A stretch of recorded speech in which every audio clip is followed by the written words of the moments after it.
Dear friends, ఇవాళ 2003 DSC ఉపాధ్యాయులు ప్రధానమైనటువంటి సమస్యను ఎదుర్కొంటా ఉన్నారు. వాళ్ళ యొక్క నియామకం 2004 సెప్టెంబర్ 1కి ముందు పూర్తయిందని వాదిస్తా ఉన్నారు. అయితే కాంట్రిబ్యూటరీ పెన్షన్ స్కీము స్థానంలో పాత పెన్షన్ విధానం వర్తింప చేయాలని వాళ్ళంతా డిమాండ్ చేస్తా ఉన్నారు. ప్రభుత్వ పాలనాపరమైనటువంటి జాప్యం కారణంగా ఈ నియామక ప్రక్రియ అనేది ఆలస్యమైంది. అయినప్పటికీ ఉపాధ్యాయులు సిపిఎస్ అమల్లోకి రాకముందే నియామక ప్రక్రియ ప్రారంభించినందున పాత పెన్షన్ విధానాన్ని అమలు చేయాలని వాళ్ళంతా కూడా వాదిస్తున్నటువంటి పరిస్థితి. అసలు సమస్య కారణాలు పాలనాపరమైనటువంటి జాప్యం గనక మనం పరిశీలిస్తే ఈ 2003 డిఎస్సి ద్వారా ఎంపికైనటువంటి అభ్యర్థులకు నియామక ఉత్తర్వుల జారీ చేయటంలో రాష్ట్ర ప్రభుత్వం, ఆనాటి ఉమ్మడి ప్రభుత్వం ఆలస్యం చేసింది. సెప్టెంబర్ 1, 2004 కాంట్రిబ్యూటరీ పెన్షన్ స్కీమ్ అమల్లోకి రావటం జరిగింది. నియామక ప్రక్రియ మొత్తం కూడా ఈ 2004కు ముందే చోటు చేసుకుంది.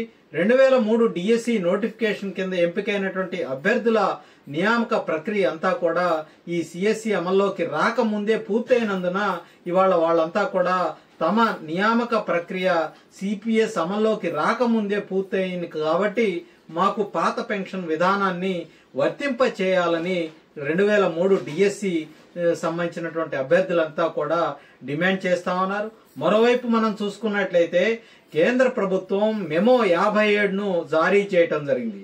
మెమో 57 ప్రకారం పాత పెన్షన్ విధానాన్ని పునరుద్ధరించాలని ఇవాళ వాళ్ళంతా కూడా కోరుతున్నటువంటి పరిస్థితి అయితే కనిపిస్తా ఉంది.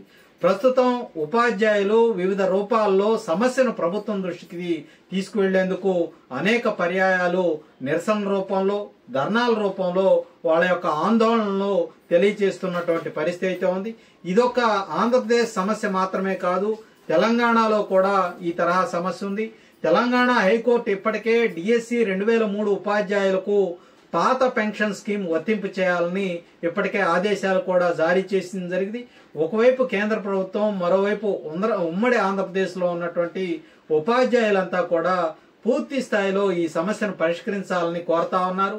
ఇప్పటికే కోర్టులు ఇచ్చినటువంటి ఉత్తర్వుల మేరకు అనేక రాష్ట్రాల్లో ఈ యొక్క పాత పెన్షన్ స్కీమ్ ని 2003 డిఎస్సికి సంబంధించినటువంటి ఉపాధ్యాయులకు వర్తింప చేయటం జరిగింది.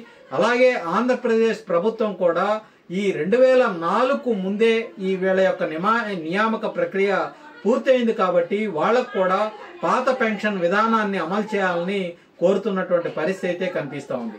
రాష్ట్ర ప్రభుత్వం స్పందించి ఇవాళ ఈ 2003 డిఎస్సి ఉపాధ్యాయుల ప్రధానమైనటువంటి సమస్య ఏదైతే ఉందో దాన్ని పరిష్కరించాల్సినటువంటి అవసరం అయితే కనిపిస్తా ఉంది.